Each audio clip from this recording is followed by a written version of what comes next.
Sponsored by Dennis J. Courtney, M.D., Director of the Courtney Medical Group, located at 3075 Washington Road in McMurray, Pennsylvania. For more information or to make an appointment, call 724-942-3002. That's 724-942-3002 for Dennis J. Courtney, M.D.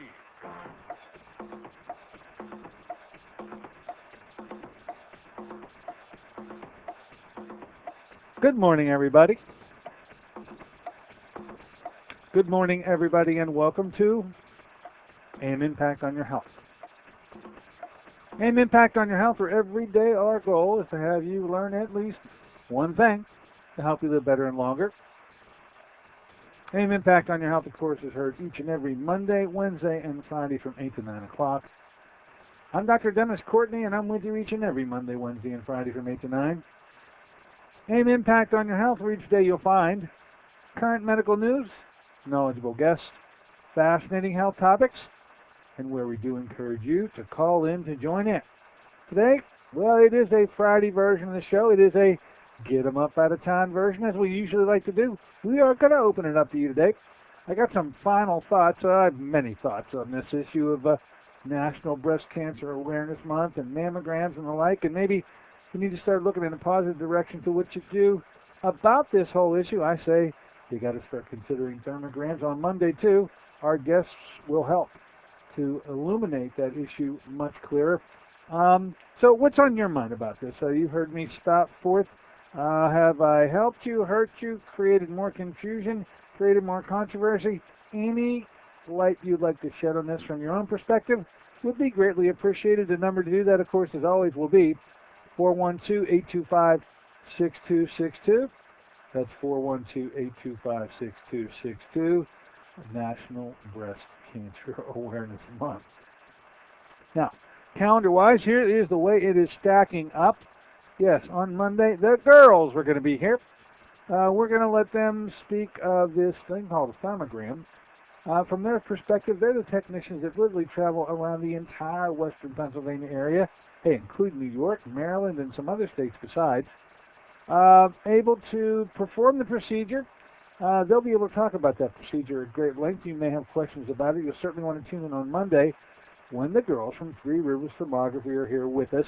And we try to get them here often throughout the year. But, of course, in this month of National Breast Cancer Awareness, it is imperative that they be here, and they've been here each and every year for the past few at least. Then, starting next Wednesday, we're going to have two shows back-to-back. I say there's a remarkable modality available out there. I apologize, because really this modality has been available in my office for many, many years. The modality is called the Matrix, and it is unique. There is no electronic modality quite like it when we're talking about the alleviation of pain in a simple way, which could be for quite some period of time, too. The sustainability of the response to these treatments is, I believe, really created a niche in my office for patients who come to me with pain. Whether it's of the acute or chronic type, there is a way to deal with it. Actually, in the chronic variety, probably a way to correct it so it doesn't bother you ever again. Going to be with Mr. Peter Beltram. He's going to be with us on Wednesday of next week. Found out yesterday, our good old friends, our initial trainer when we first got this device was a gentleman by the name of Mike Gramazio. He's going to be with us also. That's going to be from a theoretical side and viewpoint of what this device is, so I can share it with all of Pittsburgh. And then on Friday, we're going to talk to Dr. Frank Crusade. He is an anesthesiologist working in a surgery, same-day surgery unit in Akron, Ohio, and utilizes the Matrix technology in his own pain clinic. As a colleague, I'd like to share with him and you all listening how we both see the use of this device, because in the brief period of time I spent with him on the phone, he certainly is all in favor of the use of it, and we'll be able to compare notes, and that'll be on next Friday. Then the following week after that, Bill Henderson week around here, he's going to be the featured speaker at the Freedom of Choice in Cancer Therapy group up there at the Days Inn, just south of Butler. That's going to be on Thursday on the 21st. We are tentatively scheduled to have him here with us on the 18th, allowing you to well, hear some initial words from Mr. Henderson and allow you to decide that it'll be worth your while to go on up to see him in person. Then just yesterday, the girls from a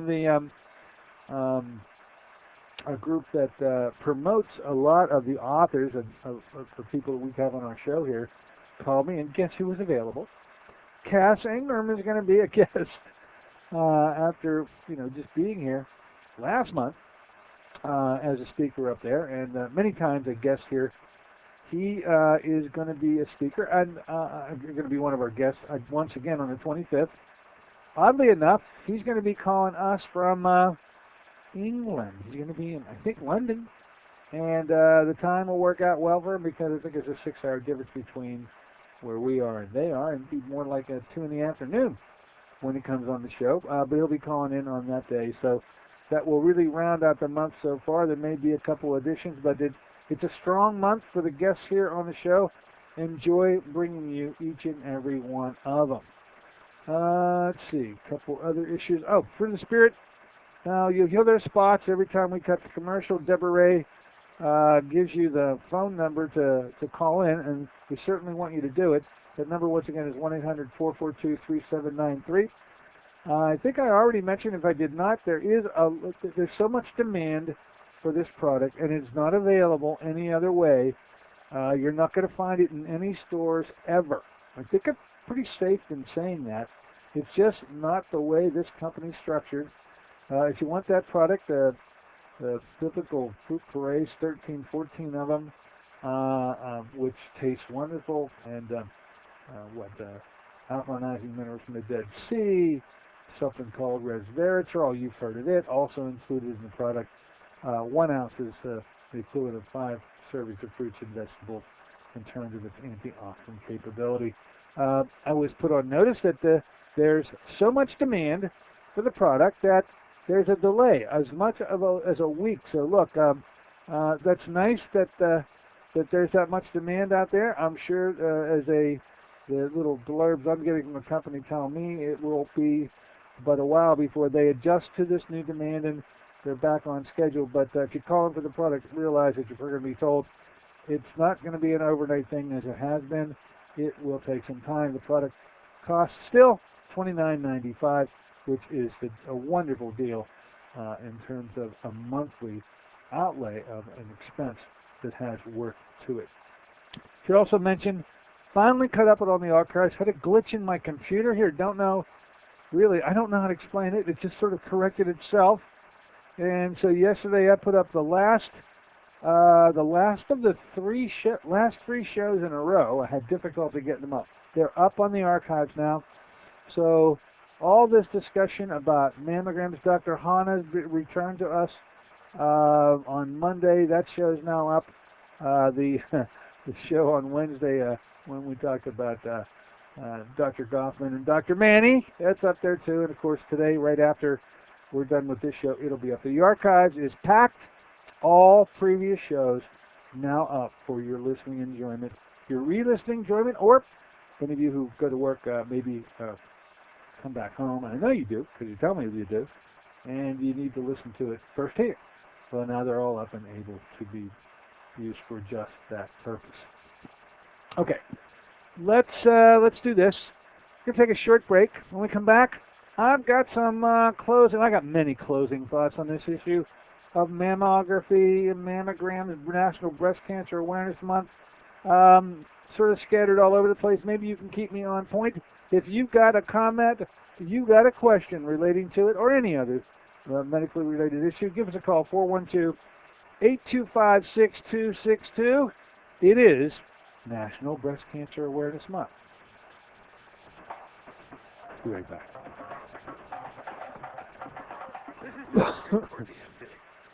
Have you become confused about how best to manage your health? It's no wonder. It seems that every time you turn on the television or radio, another expert has yet another suggestion for you to follow that seems to be reasonable enough, but no matter how dutifully you follow the instruction, it just doesn't quite produce the results that you are looking for. If this confusion sounds familiar to you, give us a call at the Center for Complementary Health, where we'll make some sense of the confusion based on a blending of traditional and alternative medicine that we've been perfecting over the last 7 years.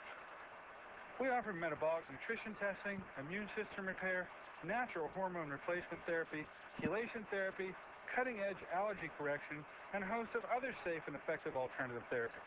Dennis J. Courtney, MD, is located at 3075 Washington Road in McMurray.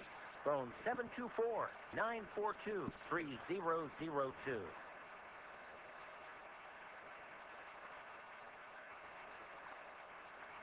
Power. If your family has the typical American palate for fries, pizza, and burgers, giving your family the blessing of good nutrition is a struggle. Fruit of the Spirit is the answer for your family's nutritional needs. Fruit of the Spirit is an all-natural, whole fruit puree made from fresh fruits native to the Holy Land with alkalizing minerals. Fruit of the Spirit was 5 years in the formulation, the work of a team of top nutritional experts with independent science to confirm its antioxidant power.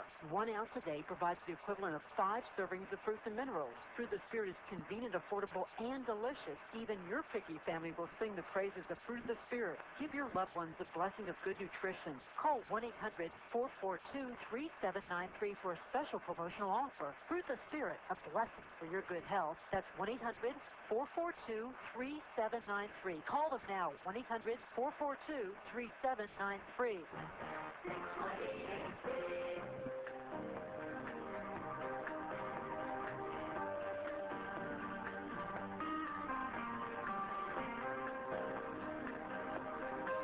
Hey, good morning, ladies and gentlemen. Welcome back once again to AM Impact on Your Health. Here on this Friday morning, get 'em up out of town version of the show, and a great weekend it is forecasted to be. Boy, we're all out of that. That rain is over with. Skies are bright and beautiful. It is, should mention, Ligonier Days this weekend. Probably see many of you up there. It's my annual pilgrimage up to Ligonier Days. It's in my family, the law. You have to go whether you want to or not. See you at the parade on Saturday. This is National Breast Cancer Awareness Month. October each and every year is.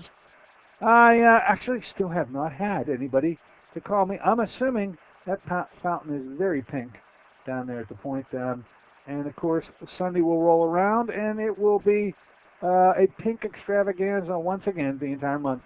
NFL has put the full force of their brand behind this issue. Now, I am a supporter of this issue that I hear them using, but I say it's double meaning. I say it's stealthily hidden. But let's just say the way it's being put out at the in the NFL venue that I heard last Sunday, and I'm presuming I'm going to hear the same thing this Sunday, is that National Breast Cancer Awareness Month signifies it's time to get a breast cancer assessment. Now that seems harmless enough. Of course, I believe stealthily hidden behind the word assessment is the word mammogram, which is not being said at all. Now, I've gone to the website from the organization that sponsors National Breast Cancer Awareness Month. I've already cited them last week for this little blurb. I'm going to do it once again because I think the word that jumps out at me is a word that, well, I'm going to explore here just a second with you. It goes like something like this. Right on the front page of their website, they say, the United States Preventative Services Task Force recent recommendations on mammograms have created, now here it comes, have created some confusion. Then it says, click below to see how NBCAMO, National Breast Cancer Awareness Month's board of sponsored members have responded to set the record straight. Confusion, huh? You think so? Well, here's the confusion. Because the recommendations set forth by the National Breast, well, the USPSTF, which is the task force, these recommendations came out last November 17th in an issue of the Annals of Internal Medicine. The U.S. Preventative Services Task Force, that USPSTF, made 3 recommendations, and they were monumental changes in how mammograms were dealt with by the entire medical community up to that point. The first recommendation said, hey, women between the ages of 40 and 49, you don't need to do any mammograms at all. Major league fly in the face of of the conventional wisdom to that point. By the way, all these recommendations finally had to be made because they, meaning people with education, could no longer ignore what all the studies were telling them.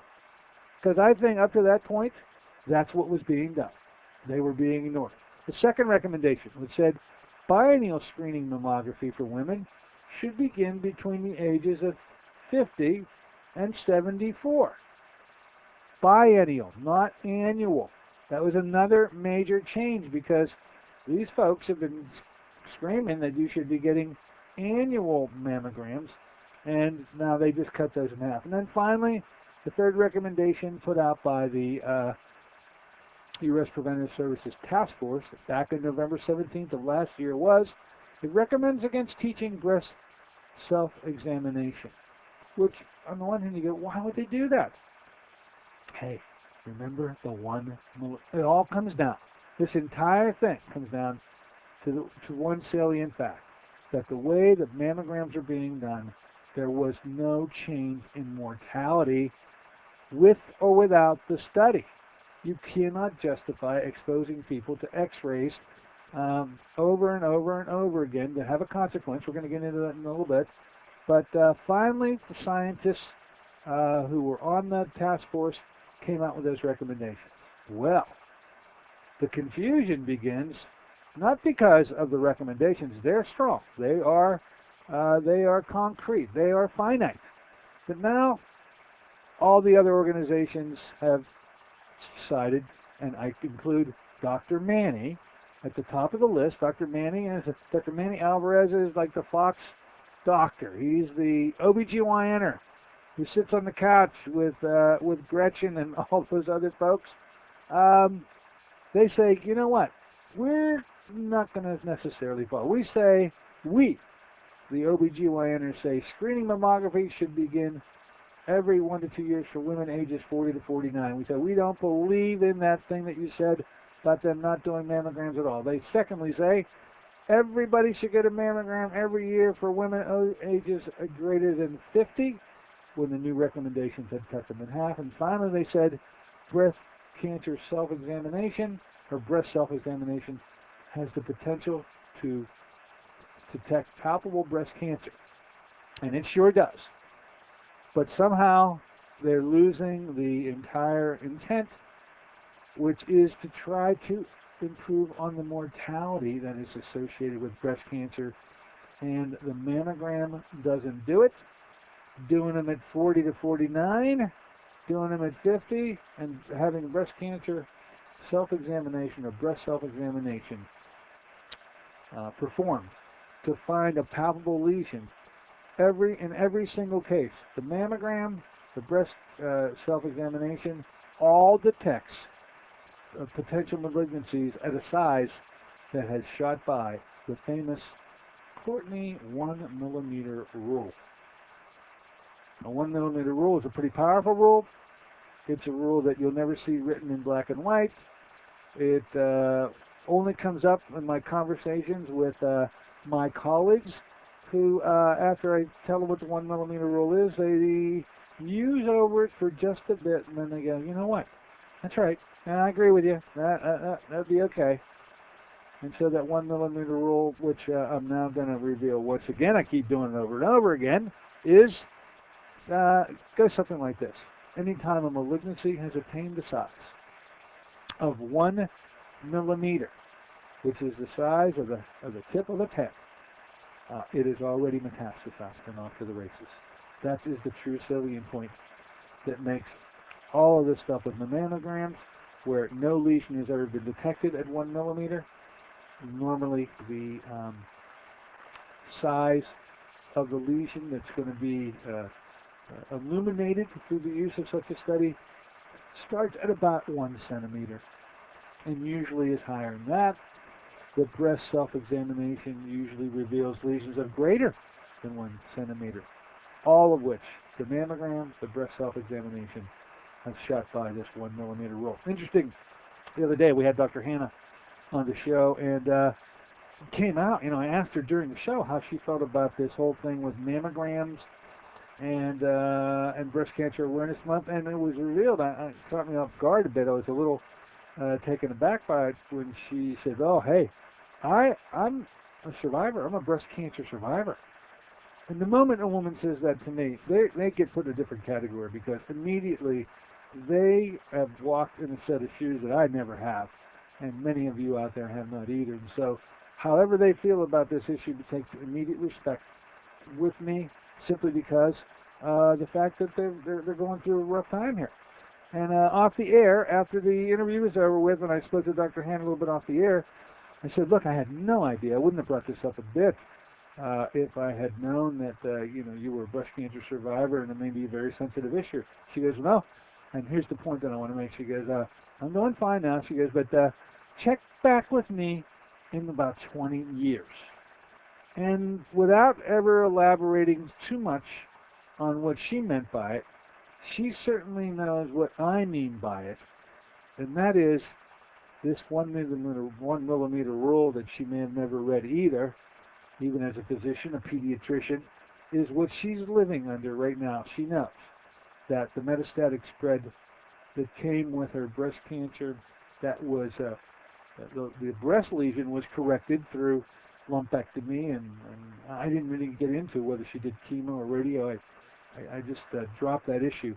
But she knew all too well, without ever knowing what the 1 millimeter rule was or is, the implications of what the 1 millimeter rule brings to the table is that, yeah, they got a lesion, they removed it, the kabuki dance moved on.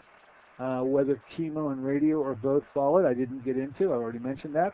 But that her saga really is up and coming into the future as to when that metastatic spread is going to reveal itself, if at all.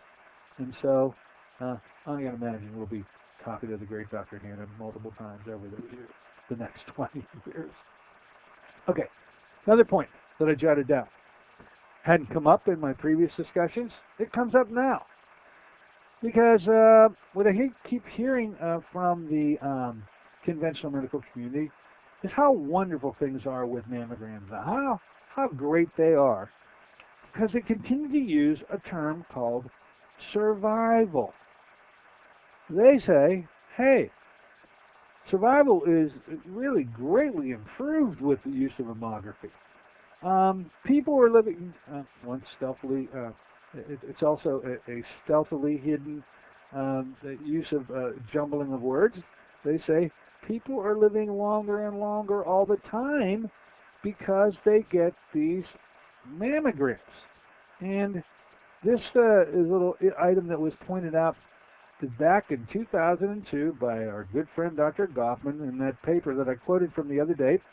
The paper was entitled "Making Personal Decisions About Screening Tests such as mammography and CT and so on and so forth."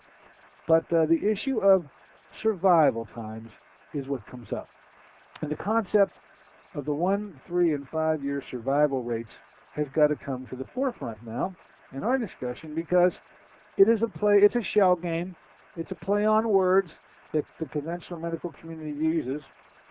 If you're doing mammograms and you early detect, because that is the battle cry, early detection, they say, is the best protection against breast cancer. And in a way, that would be right. I just claim that the mammogram is not a way to early detect. And consequently, even though you could learn it earlier from a mammogram than you might otherwise, past the 1 millimeter rule, it's that rule which determines mortality. The issue here is the mortality. The fact that people live longer from the time of their diagnosis now, if the diagnosis can occur earlier because of mammograms, is the confusing part, and it's intended to be confusing. They invent the term survival rates because, well, they use survival rates, they being the medical community, and they use only 1, 3, and 5 year survivability. I don't hear 7, 10, 12, and 15 years being used at all in any research that I read. It's 1, 3, and 5. And so what you have to uncover by knowing that they only go up to 5 years of survivability is this. that in medical parlance, if a patient survives, is alive, 5 years and 1 day after the diagnosis of a cancer is made, no more statistics are kept on that patient, and no mention of the quality of life that that patient may be having at that 5 year and 1 day mark. In medical parlance, that was a home run. That patient who may be near death, or certainly not doing too well because of all the interventions with respect to chemo and radiotherapy and the like that may have been utilized on her behalf, the quality of life at 5 years and 1 day is never described. We have a breathing, alive patient. That is the only issue that allows you to make the statistic. And as long as you creep in the 5 years and 1 day, that home run will be recorded as a home run and never be mentioned again. A little cruel, isn't it? Not really fair, is it? Nonetheless, it's the way that it is done. And so you need to be aware of the use of things like survival and living longer. If the diagnosis is made earlier than it would have been, if it just had its course, there was no mammogram ever, and you just finally felt the lesion, as has occurred many times, yeah, you're going to pick it up earlier by using the mammogram. Not early enough. The ultimate consequences are not going to be avoidable. You'll pick it up earlier, and the clock starts running earlier. And so the survivability is longer. Yet, the mortality, and here's the key, mortality has not changed one bit. This is the same study that comes out of the 1950s. It's no more sophisticated now than it was then, and the mortality remains the same as it did then, and the survivability has improved, and that's the battle cry. They live longer from the point of when they're diagnosed, as patients do, but the mortality is not changed. Thought I'd bring that one to you. Hey, just pass some time here. Anybody have a comment to make about survivability? Give us a call. We can take a short break. When we come back, look at another one of my few remaining points on this matter. It is Breast Cancer Awareness Month. Are you confused out there? I'm trying to unconfuse you. Hopefully I'm helping. Don't ever want to be hurting in that matter. Be back in a moment with more on mammograms and thermograms.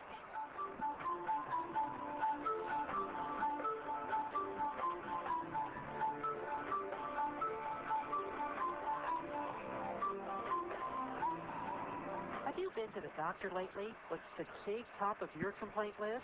Even if your doctor asks you what you eat, the recommended 5 servings of fruits and vegetables a day is a dream in your busy schedule. What if you learned of a product 5 years in the formulation that delivers 5 servings of fruits and minerals in just 1 ounce? That's right, it's Fruit of the Spirit. The blessings of Fruit of the Spirit are transformed into a delicious whole fruit and product rich in antioxidants and minerals.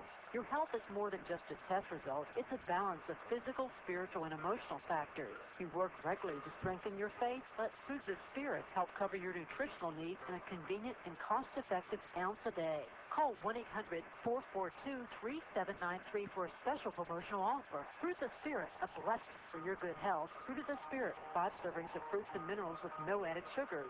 That's 1-800-442-3793 for your good health. Call them now, 1-800-442-3793. This is Dennis J. Courtney, MD. Have you become confused about how best to manage your health? It's no wonder. It seems that every time you turn on the television or radio, another expert has yet another suggestion for you to follow that seems to be reasonable enough, but no matter how dutifully you follow the instruction, it just doesn't quite produce the results that you are looking for. If this confusion sounds familiar to you, give us a call at the Center for Complementary Health, where we'll make some sense of the confusion based on a blending of traditional and alternative medicine that we've been perfecting over the last 7 years. We offer metabolic nutrition testing, immune system repair, natural hormone replacement therapy, chelation therapy, cutting-edge allergy correction, and a host of other safe and effective alternative therapies. Dennis J. Courtney, MD, is located at 3075 Washington Road in McMurray. Phone 724-942-3002.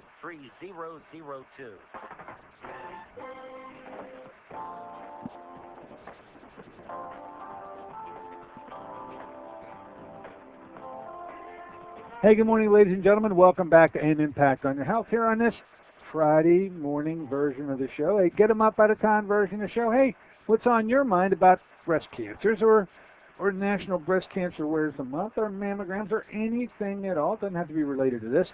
412-825-6262 is the number to give us a call if you have anything on your mind to get off your chest, as it apparently appears that I'm getting it off mine. Next point. I jotted these things down this morning. Okay, confusion, gone, survival. Next one. Here's a nifty little term. Nifty, well, should be put in quotation marks. I had not seen it before. And really, I brought it to your attention the other day, and it was brought to my attention when I read the Dr. Goffman paper out of May of 2002. That, once again, I'm quoting from Making Personal Decisions About X-Ray Screening Tests. And there's a large section in this paper about mammograms, and a term comes out. A term I had not heard of before, but man, it is a sobering term. It's a term that, absolutely. Once you get rid of the sting, you go, let me know about this. I'm interested in hearing more about it. And there's a term that evidently Goffman himself may have coined because I had not seen it anyplace else. And here is the term. The term is mammogram-induced fatal breast cancer. Wow, what a mouthful. I had never heard that term before. Turns out Goffman, who once he moved in the medical world, he got out of the atomic bombs and the Manhattan Project, and he became a medical doctor. It was really his aspiration and desire to talk about public health issues. And because of his background in ionizing energy, it's the role that it was best suited for him. Anyway, he devised a term called mammogram-induced fatal breast cancer. And I'm going to bring that to your attention once again because I just wonder if Dr. Manning knows how many women in the course of a year or a career he pushes into that category of mammogram-induced fatal breast cancer. We'll talk about the numbers associated with the research by Goffman. Still should hold true today. We do have a knock on the door. Come on in the store. Hello and welcome in.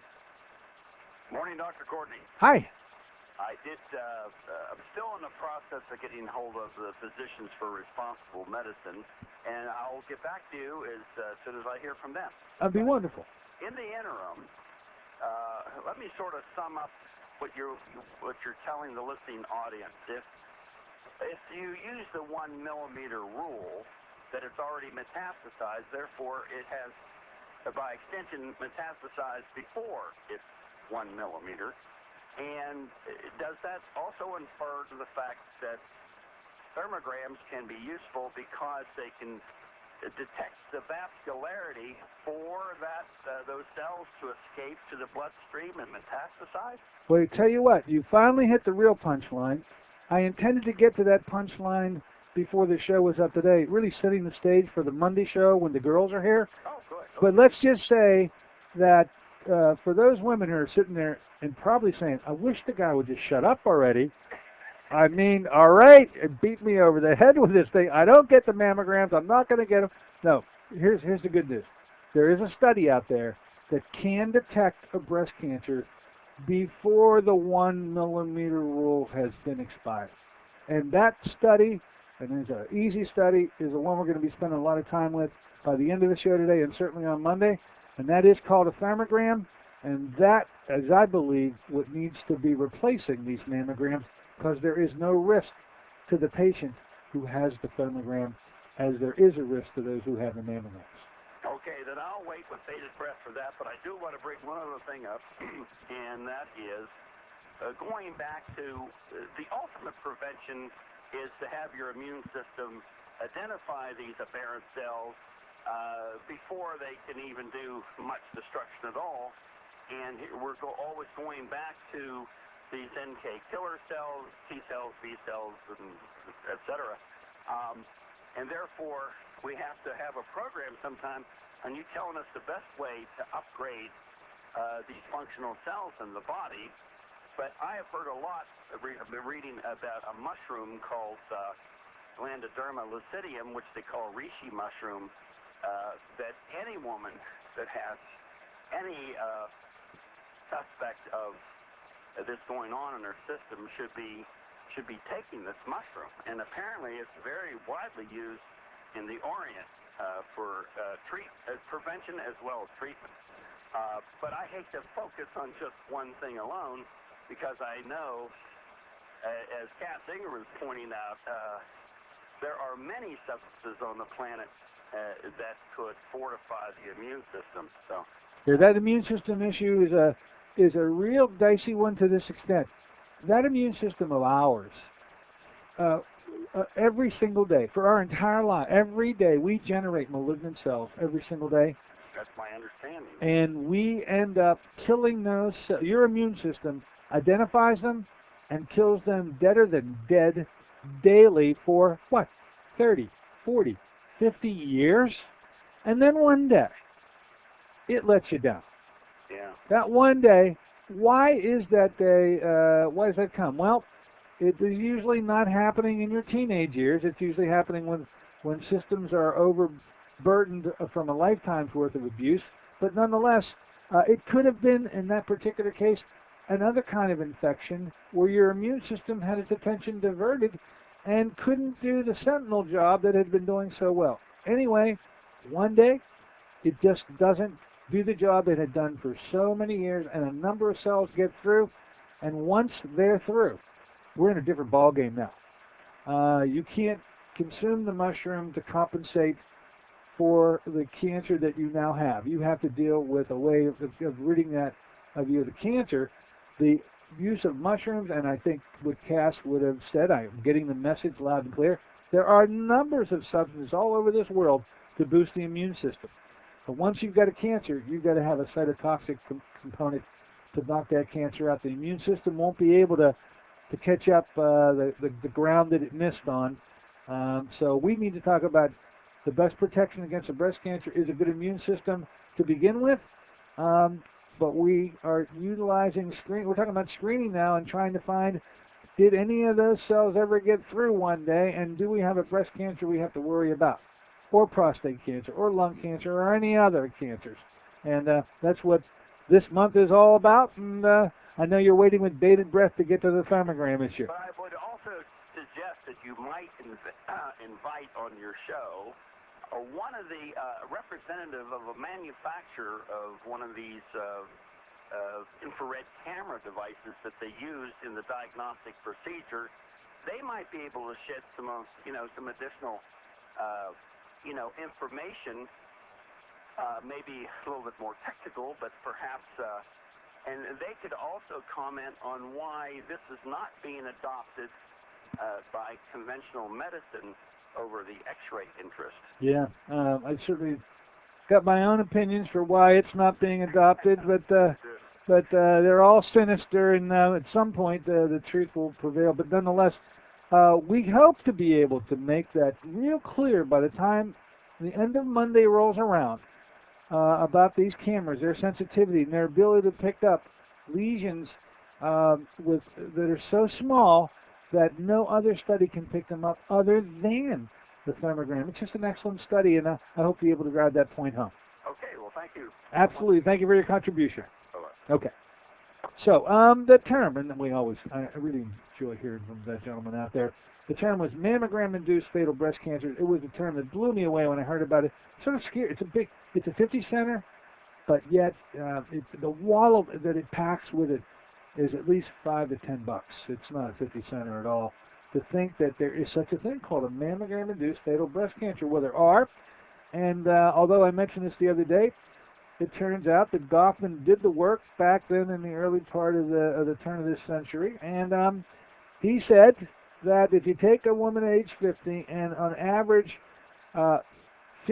she has 15 mammograms between the ages of 50 and 75, he said that there is one chance in 500, one of every 500 women who get mammograms over that time period, 15 studies total, with the least dose used by the X-ray department on that X-ray machine, the minimum dose, there's going to be 1 in 500 who get a mammogram-induced fatal breast cancer by the study itself. This is never mentioned. I've never heard it brought up. It is ignored. Dr. Manning, shame on you. You should know this number. You should really watch your words carefully, and you are not. That's why I get angry with you, Dr. Manning. What about in those folks who get, at age 50 to 75, 15 different studies done, and they get the largest permissible dose of ionizing energy with a study? They claim, they meaning Dr. Goffman and his research, said that the risk of developing a mammogram-induced fatal breast cancer would be threefold higher. It would mean that there would be 3 out of 500. Now, you don't think that is much, and its likelihood is that just, hey, who doesn't like those odds? 1 in 500, geez, that's good. A 3 in 500 isn't bad, except why are you taking this risk versus benefit when the benefit isn't there? There is no change in mortality with mammograms, yet there is a risk of developing a mammogram-induced fatal breast cancer. And I just, in seeing that term and seeing what Goffman brought to us in terms of, boy, you talk about getting hit in the gut when you read a phrase, that one will do it. And these are real people who get real disease from a study that's promoted to them as being nothing but beneficial, when in fact there is quite a bit of harm that will and can result. Okay, another one of the points. This issue on false positives, I thought this was a interesting additional component that one has to be concerned with respect to mammograms. How frequent these false positives occur, because a false positive on a mammogram is going to lead to the full enactment of that kabuki dance. A mammogram that raises the ire of the suspicion of a lesion will end up resulting in a surgical intervention for, at a minimum, a biopsy, and a maximum, a complete mastectomy. Somewhere in between are things like lumpectomy and partial mastectomy, but then to be followed by radiotherapy and chemotherapy after the surgeon has told the family, we got it all. I call that the kabuki dance, and it happens how frequently when it shouldn't, when a false positive comes up. This false positive issue is one that, here's the phrase that I'm reading right from Dr. Goffman's paper. For women having mammographies at age 50 or older, the cumulative risk of false positives after 5 screening mammograms is 24%, and after 10 exams, it's 47%. For younger women, ages 40 to 49, the risks are respectively for 5 studies, 30%, and for 10 studies, 56% false positives that will lead and move to that kabuki dance. Once again, another issue that is not brought up at all by the conventional medical community. Now, there are a group of people that if you take the false positive issue and you take this mammogram-induced fatal breast cancer, the people who really need to be suspicious and protective of themselves are unfortunately those people who already feel that they're vulnerable. Now, I'm talking about the category of women where there is known breast cancer already in the family, especially if that's on the mother's side, if it's the patient's own mother who succumbed to breast cancer.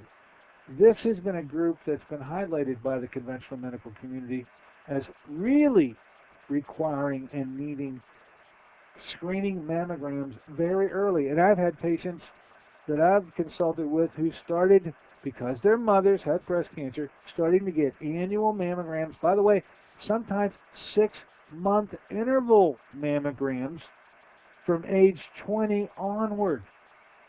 Now take what you have heard from Goffman, terms like mammogram-induced fatal breast cancer, and start adding up the exposure that the breasts are going to receive of ionizing energy in that category of people, and I just wonder what that number swells to. Nobody has those statistics, but there's a proportionality here.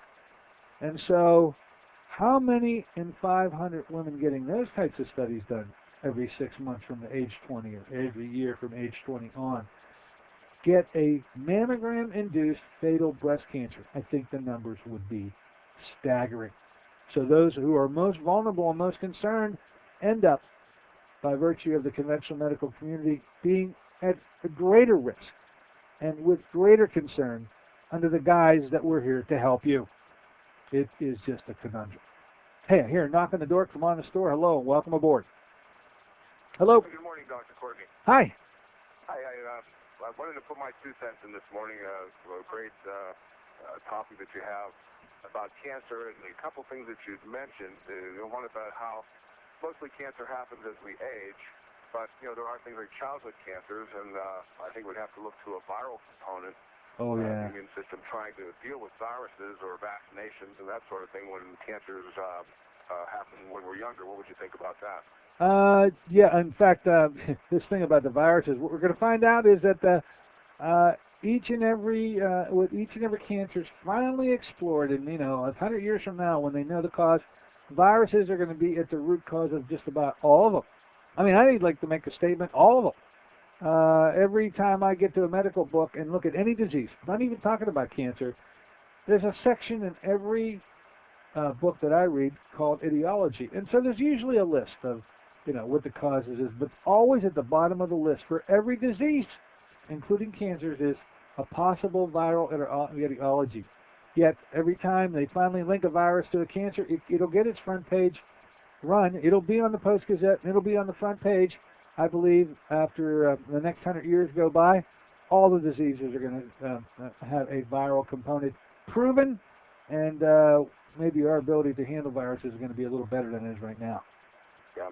Hey, then as our susceptibility as we age, I would look to the work of Dr. Nick Gonzalez, and before him the dentist Dr. Kelly, and a Scottish physician in the early 1900s who went to enzymes, using enzymes to cure pancreatic cancers, and that being the overuse of the pancreas for digestive enzymes so that it can't make the metabolic enzymes like trypsin and chymotrypsin that sort of dissolve the placental-like covering or the stealth that a cancer cell in its pre-millimeter stage is able to put up so our immune system can't see it. Good point. Yeah. Yeah. So, you thought about this at great length. Good preventative might be the Wobenstein used to have the trypsin and chymotrypsin. Remember, it was off the market for a couple of years, and it came back. It doesn't have that amount of trypsin and chymotrypsin, or it didn't. I'm not sure anymore. I use a professional line for that myself. That has the trypsin and chymotrypsin, just the proteolytics that you use for anti-inflammatory. But in Germany, that's like one of the number one assaults on cancer is to just strip that placenta-like covering with the proteolytic enzymes so your immune system can see it. Hey, we're going to have another discussion another day about cancer treatments. That's a very good point to make. And I always thank your input on these issues, Dave, because I know you come from a personal side of this that most other people really don't have. Last thing, women who won't, there's so many who are going to do the mammograms no matter what you tell them.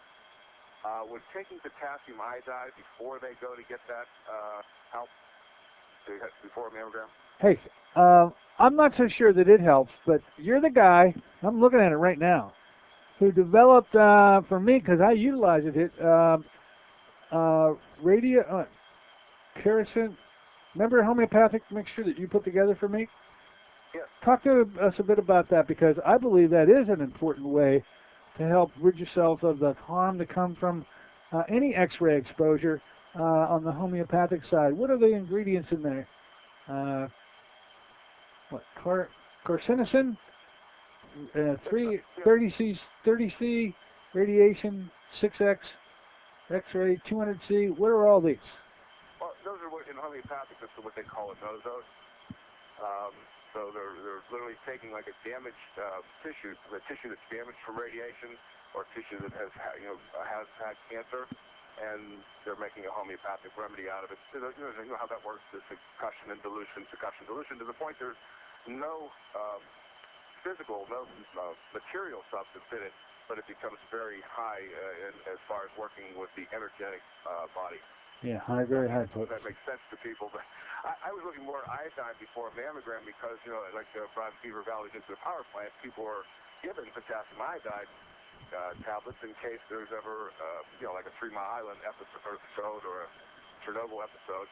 And I was just wondering if women were to take potassium iodide right before getting a mammogram, if that would be protective to the breast tissue like it is to the thyroid. Well, you certainly link the two organs of all organs that have to and require massive amounts of iodine, and they are number 1 thyroid and number 2 breast. So the fact that in any 3 Mile Island event, potassium iodide is consumed in great quantities to protect against the thyroid, the benefit to the breast would be almost on a comparative basis. It would be proportional, in my opinion. That'd be great, because I get frustrated. You talk to women about this, but they still believe the medical madmen and go get themselves mammograms. So I'm just looking for a way to help those women that won't see the light. I hear you. Thank you, Dave. Thanks, Doctor. Okay. There you have it. Dave's weighing in. Got a few minutes left to go. Now, I hope you're not too angry at me, ladies. I tend to really get in here and burst the bubble and, take the scab and rub the wound and expose it. And but I need to leave you with a strong positive message. And most of you, you're certainly long-time listeners to the show, should already know it. But if not, and you're a new listener, there is a way, I believe, to get a lot of benefit with no risk whatsoever when it comes to not just breast malignancies, but certainly a lot of other malignancies too.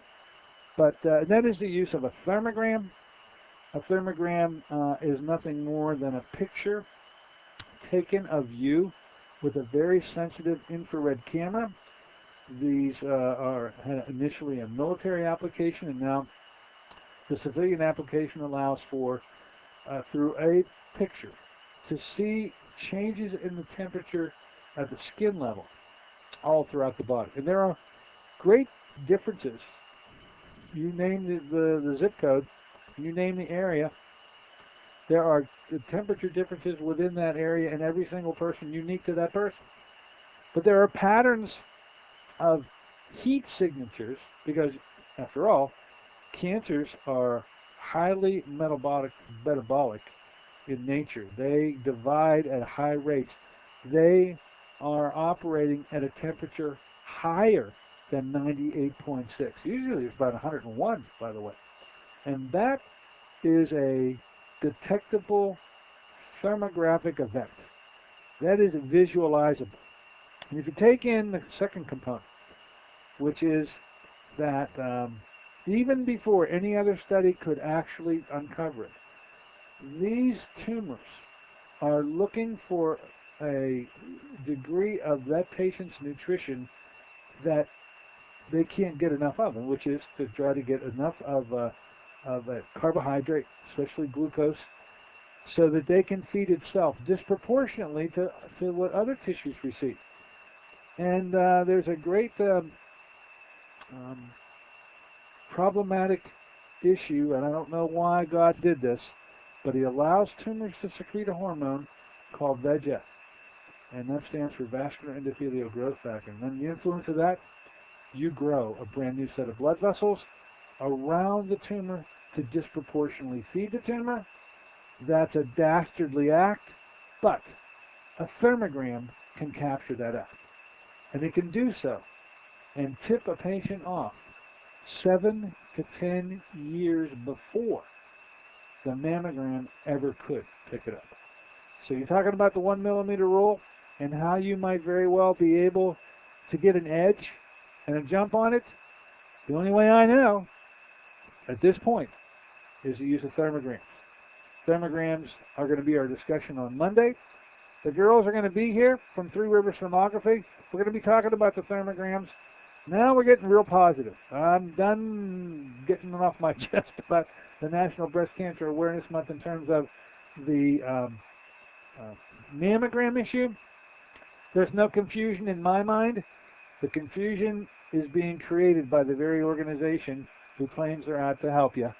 But the answer is there's another better way, a way with no risk whatsoever, and an ability to diagnose cancers way before the 1 millimeter rule ever does have a chance to work itself out.